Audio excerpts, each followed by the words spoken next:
In this class, we will explore a tale of two women, and we will see this tale in different perspectives, and we will see that actually we are one of those women. So, in order to understand what we're going to learn, I need to make a few introductions. Introduction number one. The Torah, the written text, has mitzvahs, commandments. But these commandments have different perspectives. There's a perspective in a practical sense, what it means, what you have to do and what you don't have to do, the will of God. Then there's a deeper perspective of what it teaches us in our service to God. Actually, a deeper step, the Baal Shem Tov.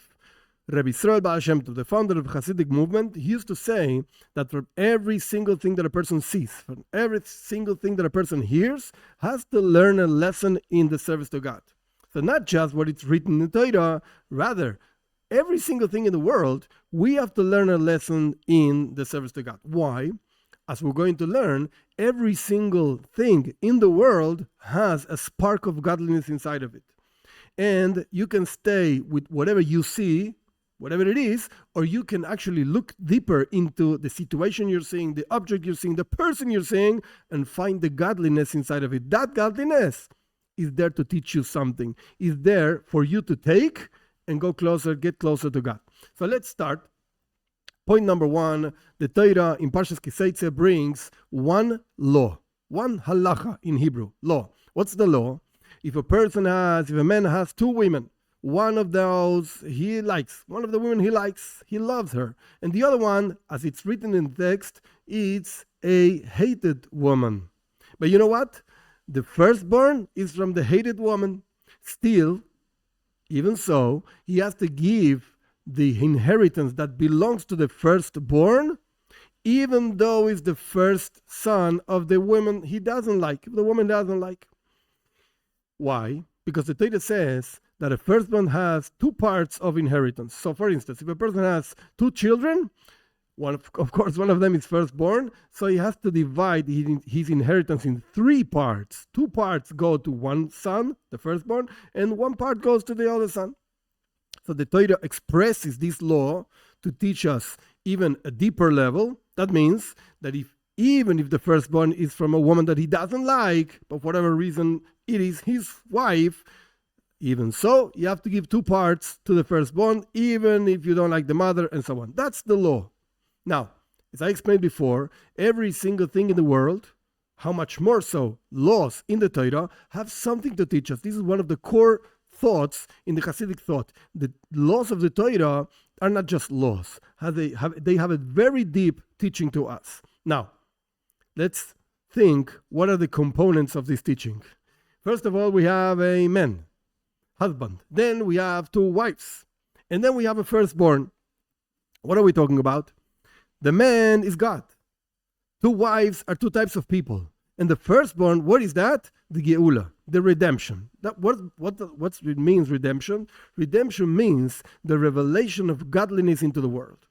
As our sages teach us, the most deep reason why God created the world, there are a few actually quoted in different Sfarim, different books, in Kabbalah books, in Midrashim, and so on. But the deepest and most core idea is that God wanted to have a dwelling place down here in this world. How do you do that? By you living your life through the teachings of God, by you fulfilling the will of God, learning Torah, fulfilling the mitzvahs, the commandments, and so on. God dwells inside of you. Okay, so do you see that? Not really. People learn, people fulfill commandments and so on, and still they don't feel godliness. A person might actually get depressed and think, God is not dwelling inside of me. He doesn't like me. I see people keeping all kinds of interesting commandments and very deep connection to God. It doesn't happen to me. So again, a person might fall into depression.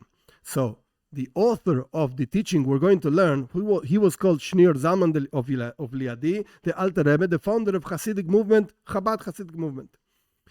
He was the third generation after the Baal Shem Tov. So it comes the founder of the Hasidic movement, Baal Shem Tov. Then comes the Maggid of Mezrich. He was the teacher of the Alter Rebbe. The author of the Hasidic discourse in which this class is based is the Alter Rebbe, third generation of Hasidic movement. Now, Again, we have two types of people.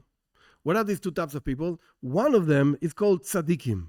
Very, very high, lofty levels of godliness, that this person actually feels it. He's a righteous person, a very special person. There are very few of them, like Rashbi, Rabbi Shimon ben Yochai, that he used to see the world around him and used to see godliness.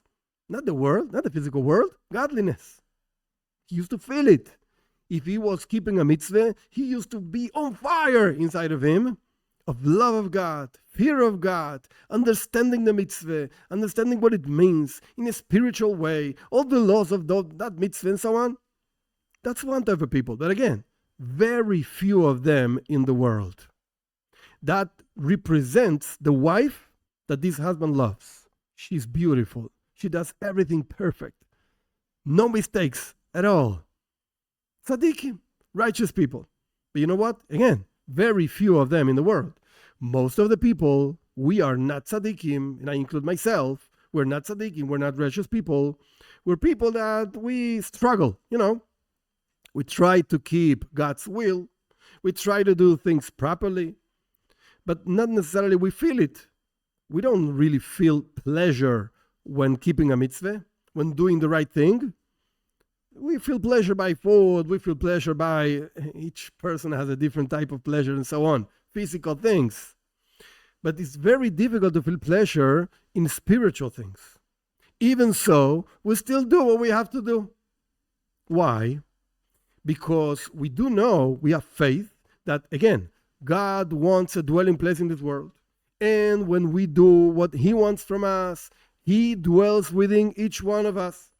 It doesn't matter whether it's a Jew or a non-Jew. He is dwelling inside of us when we fulfill His will, doing His mitzvahs, His commandments, and so on.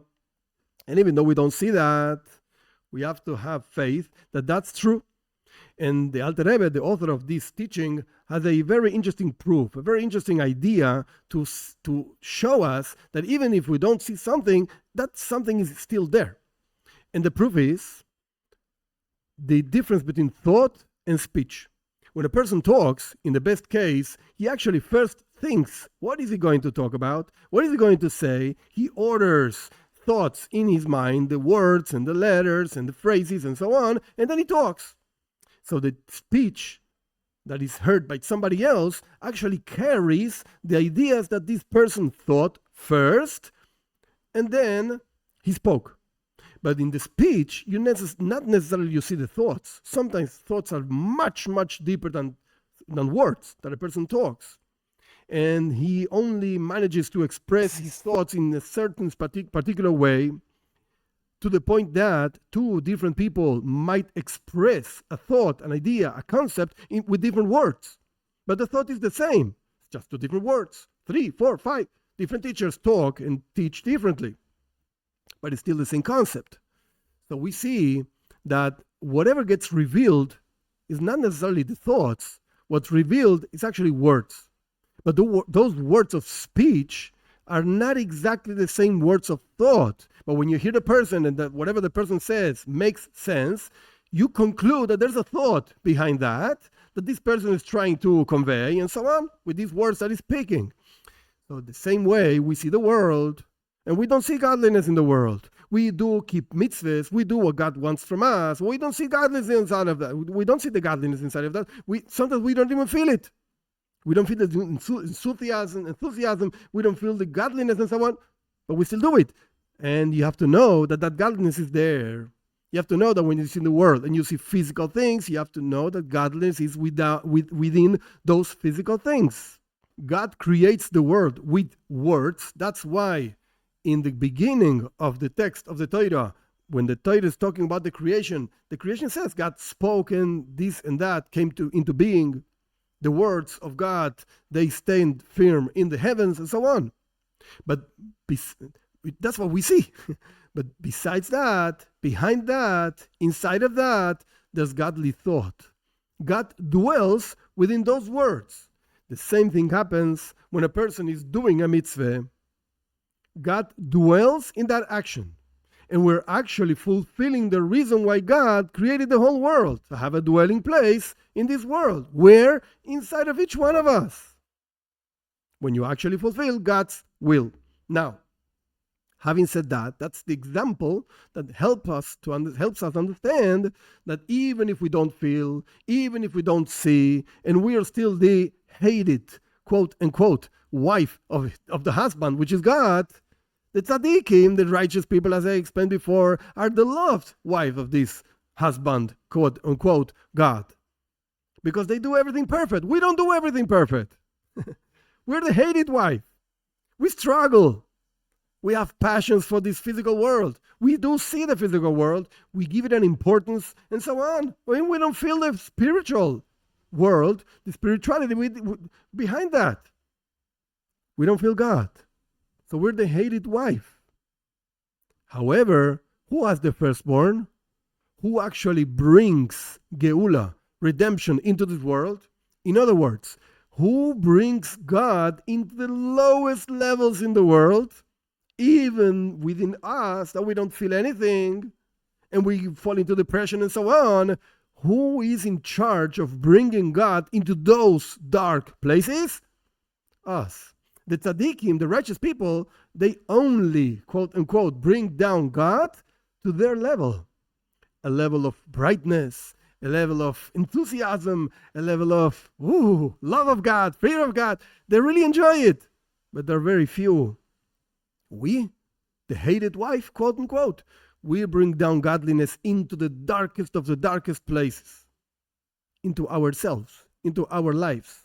So we should know that the firstborn belongs to us. The Geula, the redemption, the revelation of godliness into the lowest and darkest places of the world depends on us, not on the tzaddikim, not on the righteous people.